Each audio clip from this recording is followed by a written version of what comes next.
Good afternoon, everyone, and welcome back to the channel. I just want to share today with you guys the interview I did this morning with Bill Keeler. He's a radio show host up in Utica, New York. About a week ago, he had a representative from the Watchtower PID department come on his show. And Bill was asking him some questions. And this guy, if you haven't seen that video yet, you need to go watch it. I think Alt Worldly did a breakdown on the video, but this guy, this Watchtower dude, he was asked about people losing their families when they leave the organization, and don't quote me, but he basically said, "I can't comment on that. It's not my duty to make that statement." I mean, he dodged everything that this host shared with him. So I'm going. They got in contact with me and wanted me to go on the show and answer some questions, and I did. Now, I was a little off a little bit on my wording, only because it was 7:40 in the morning. I hadn't even had my first cup of coffee yet, so I wasn't in my normal, let's go, let's do this. So I did the best I could, and hopefully I was able to impart some knowledge for someone out there. And another thing that I noticed, my takeaway from this video was the public really doesn't know how evil Watchtower is. The reason why is because when we started talking about excommunication, disfellowshipping, he was basically saying, well, that's no different than if a mother and father have a daughter and she marries this guy that they don't like and they cut her and him out of their lives. He wasn't really getting that point. And when it came to CSA, he was basically saying, well, this is no different than the Catholic Church. And I'm like, well, yeah, but there's a systematic thing that Watchtower does that leaves our children, or leaves the children, very vulnerable. So that's one reason why I like what Selena's doing, getting that information out to the public. And so, update on that situation. I know everyone's interested in that interview that me and her are going to be doing. I have contacted her yesterday and today, and we are compiling the questions. We're working on those. I'm taking some out, putting some in, and we just want to make sure that we get the information that you guys are wanting out to you all. So, without further ado, I'm going to go ahead and flip this camera around, and you guys can listen to this interview. I think it was about 20 minutes or so. So, hopefully I did good. But like I said, the public really needs to understand how evil Watchtower is. So let me go ahead and flip the camera, and you guys can just listen. A week and a half ago, we had a member of the Jehovah's Witness on talking about their new, I believe it's called Cart Ministry, Jeff, where they're setting up kiosks, if you will, in various places around the area. And which is different than your traditional knock on the door, right? Right. And we'd asked some questions. Some questions were off limit that we were asked not to get into. But I felt like I still had to ask those questions, and we did. We were directed to the website. For instance, one of them being, we've had some people locally say they've tried to leave the church and they lost family members. Even one situation where a husband and wife, mother and father, decided to leave the church, and they no longer have any contact at all with their adult children or their grandchildren, and they're saying it's because of the church.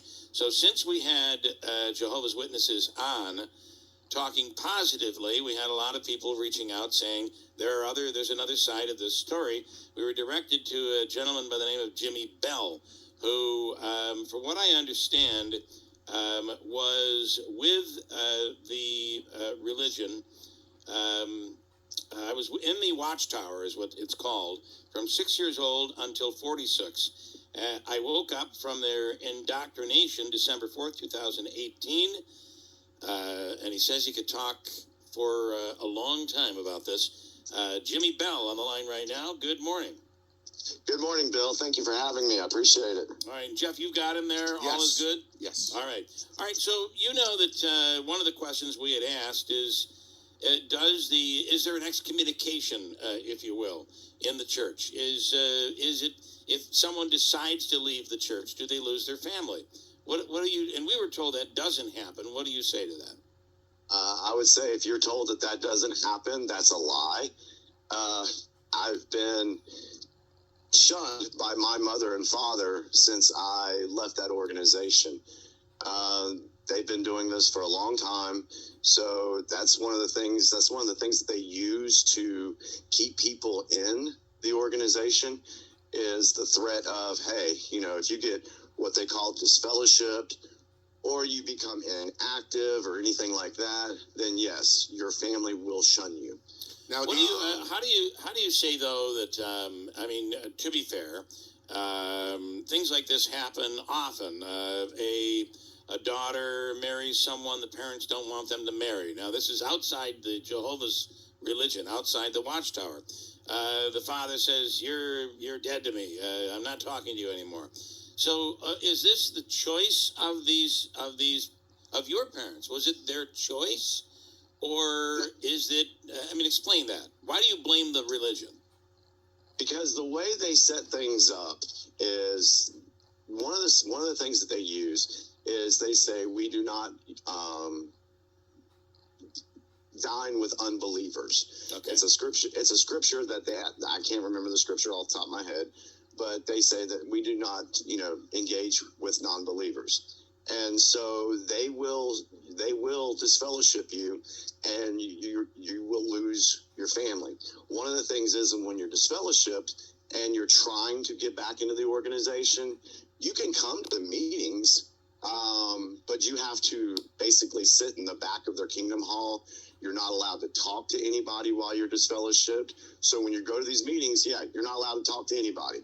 Yeah. I've been there. Yeah. I would go when I was disfellowshipped years ago, and as soon as the meeting was over, you leave. You have no communication with them, and this is something that they use. Like I said, it's a fear factor, a scare tactic, to where like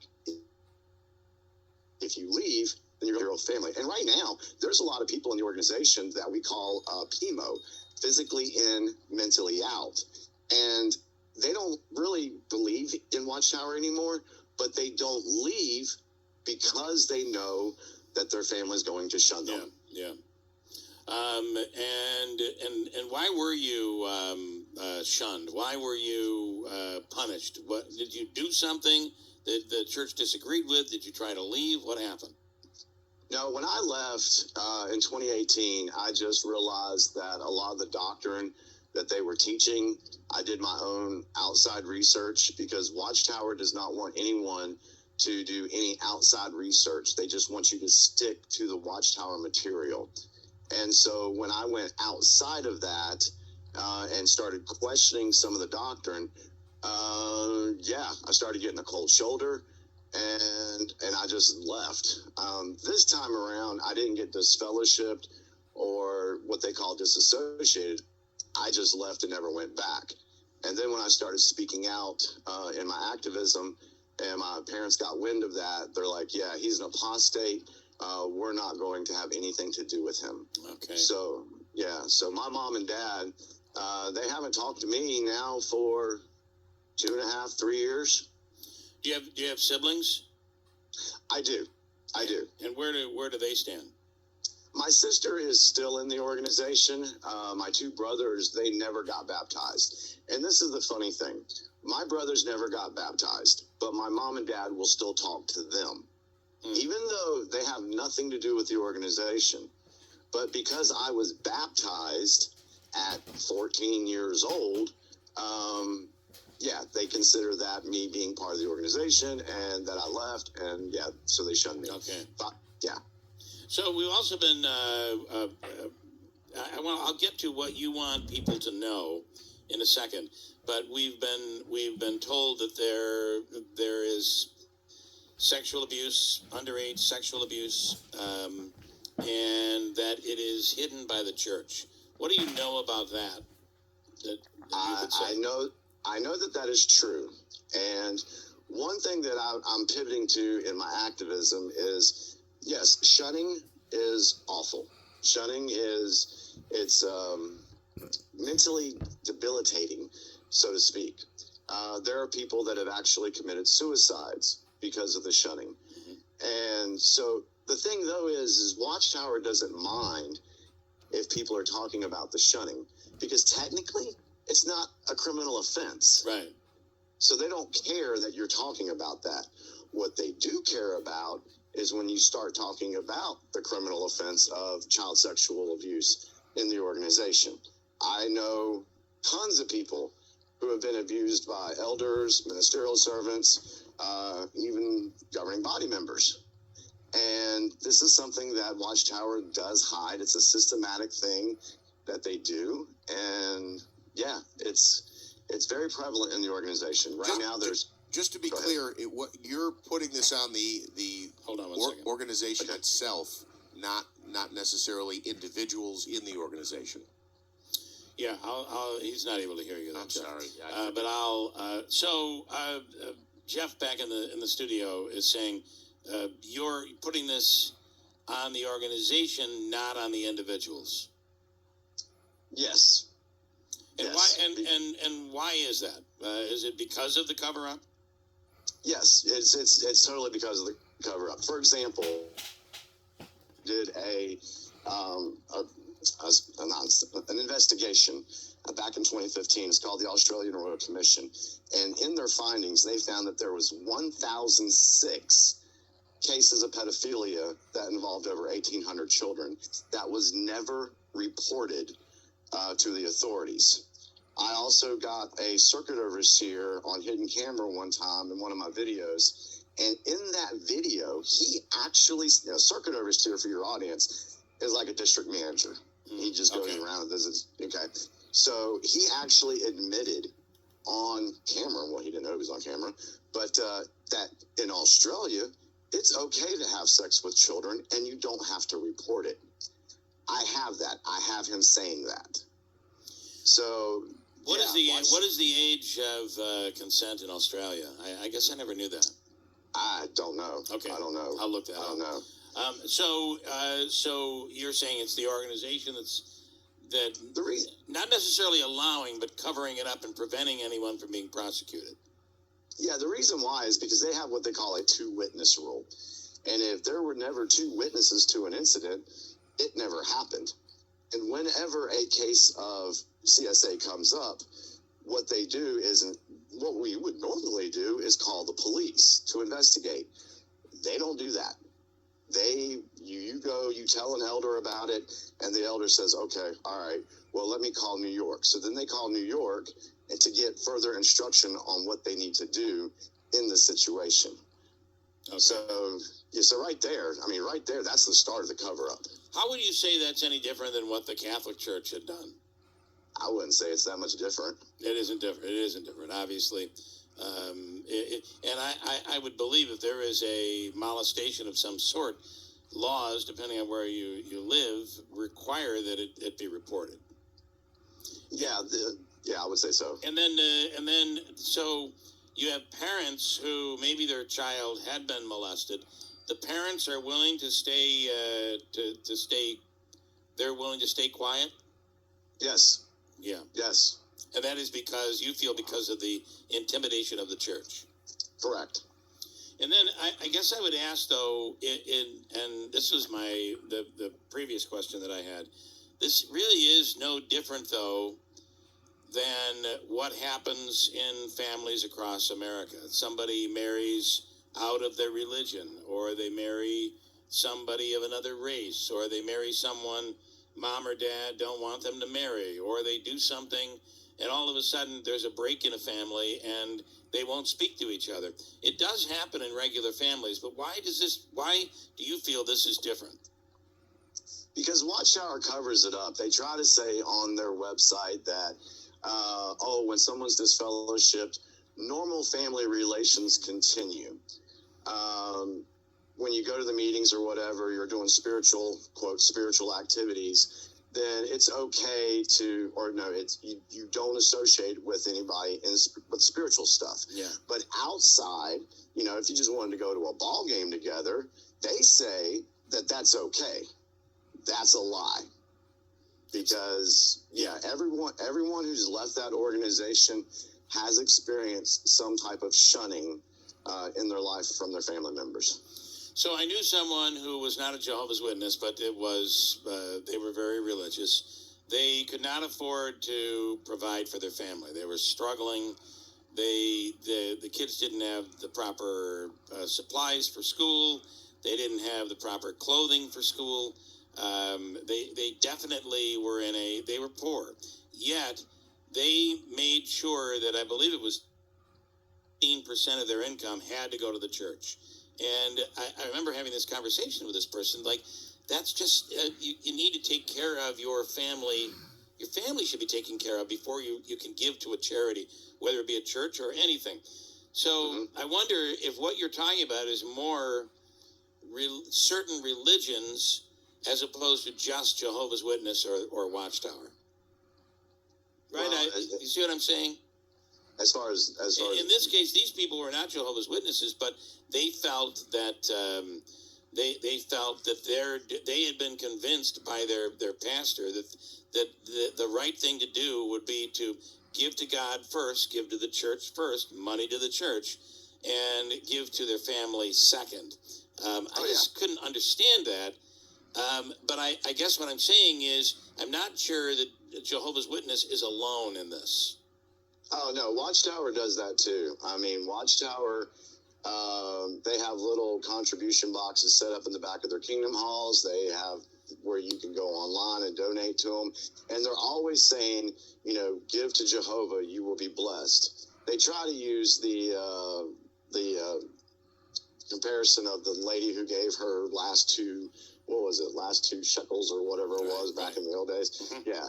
So they use that, and they actually gear some of their material that they show to the kids. They gear it around giving your money. I mean, there's actually a video where they're telling kids to get rid of, give up their ice cream money to Jehovah. Now they've got it set up to where each publisher needs to give about $10 every month. There's actually a fee now that they put on the people. And they try to say, give the best that you can, but this is what we really want you to contribute. Yeah. So again, though, I do have to say, I don't know how that's any different than other religions. And the other part of this that makes this very difficult for you, other than convincing people that being, entering into this religion is bad. The problem is that your parents are adults and they've chosen to follow this way of life and to set this standard, and they've chosen not to speak with you. That's the difficulty that you have, I think, in making this argument. Yeah, the thing is yes, they have chosen to shun me. Yeah, but they're doing it because they feel like they're pleasing God. Do you think you feel they've been brainwashed? Oh, totally. Totally. Anybody that's been in the organization has had some form of brainwashing. Yeah. They use brainwash and they use manipulation to do that. And that's why we tell folks, we warn folks, hey, do not get involved in this organization. They are basically, I've been calling them here lately, a worldwide criminal syndicate, because there's so much more involved in what they do. To manipulate the public. They prey on people that are poor. They prey on single mothers, so that way, they have access to kids. They'll prey on people that, just lost a loved one. They'll go to their door and say, oh, you lost your loved one. Well, you get to see them in the new system. They'll come back to life. Yeah. And then they pull them in that way. They use emotion, and they use emotion and they use fear to keep people in. Okay, we appreciate your, anything else you want people to know, and how would they follow you? I think you say you do videos and that sort of thing. Yeah, I have a YouTube channel that I put videos out, speaking out against Watchtower, amongst some other things that I do. I also have a Facebook page where I'm regularly posting things. Got several groups on Facebook that I administer that are geared towards helping folks that have left the organization. Getting people together so that they can talk about things. So yeah, that's basically what I do. All right, Jimmy Bell, we appreciate your time here this morning. Thank you so much. All right, thank you for the time. I appreciate it, Bill. You have a wonderful day. You do the same. Thank you. All right, bye-bye. Jeff, the only thing I would say is this isn't that much different from other religions, and people from the outside can look in and say, God, what are you thinking? You're being brainwashed here. What they're telling you is not true. But ultimately, maybe they're the ones who are right. And these are adults that are making these decisions. I don't know that other than convincing people don't get into the religion because A, B, and C will happen to you. I don't know what else could be done. Yeah, I guess I'm not sure either. By the way, in America, freedom of religion, we cherish that tremendously in this country. Oh yeah, absolutely. But unless, as you said, there's some allegation of criminal activity that can be proven, I'm right. People are free to worship and gather as they see that they want to. Yeah. So by the way, the age of consent in Australia is 16, which is not that much different than here in New York. It's 17. So I understand the concern of people. I do think that if there is a religion or a church that is hiding molestation or criminal activity of any sort, and certainly child molestation, that should be reported to the authorities, and I don't believe that there's any religion that should be able to protect that. However, if you are to the point where you're afraid of the church and no one is willing to say what happened, authorities can't do anything, right? Right. No, absolutely. If nobody's willing to talk, a pretty scary situation though. But you know what? We've seen it even at the level of the Catholic Church, where these cases were handled by the church and not turned over to authorities. Two things quickly. Right. I thought it was interesting where he said there's essentially a belief, and I know that this is his take on things, but I'd love to know if this is written down somewhere, that if something happened and there aren't two witnesses to it, it never happened. I mean, could you imagine? Yeah. The other thing is, Smitty, I've got your mic on there. We had a message via the app, and it was about giving to the church. And in this particular case, I think they said it was Mormons. Yeah, Mormons give 10%. 10% before taxes. I think it is. I think almost in most religions, it is the norm to tithe 10%, right? That's what's recommended. It's not required, but if you're of the belief that if you don't give, you're not going to receive God's favor, then boy, it's a shame that's what you believe. I would think you're not giving to your own children who are in need. That was my issue with the friend of mine, which goes back several years. But he made sure that got its money, but he could not afford to make sure his kids were taken care of. That's unbelievable. I find that to be pretty difficult to swallow. However, there are people who believe that, and that's part of their religious faith, and who are we to tell them they are wrong, although I guess I did. All right, let me break. Coming up, we'll talk. Okay, everyone, so as you can see, these guys, especially the one sitting in the studio, you can watch his facial expressions when I was mentioning things, and it was like his eyes were raised up, his eyebrows were raising. He was like, oh my God. He couldn't believe some of the stuff that I was saying. And, Bill, of course, he was talking about that this was no different than the Catholic Church, and you heard what he said about excommunication and disfellowshipping. So that goes to prove right there that we need to get this information out to the public. The public needs to understand this. Yes, we can talk all day long in our XJW world. We can do that. But are we really getting that information out to the public, or just hoping it gets out there? So this is a good idea. Reach out to your local radio stations and your radio host and see if you can go on there and talk about Watchtower and get this message out that this is an evil organization. It does destroy families, and also it causes people to lose their lives as well. So anyway, I hope I did good. I hope you guys enjoyed it. I've sent Bill some information on the 2-witness rule, so he has that now. And so hopefully, maybe we get a chance to talk again. I don't know. So I've got to go make some coffee, get ready for a grandkid ball game, and got a lot of stuff I got to go do. So I hope you enjoyed the video. Sending everyone much love, and stay tuned for upcoming videos. Bye, y'all.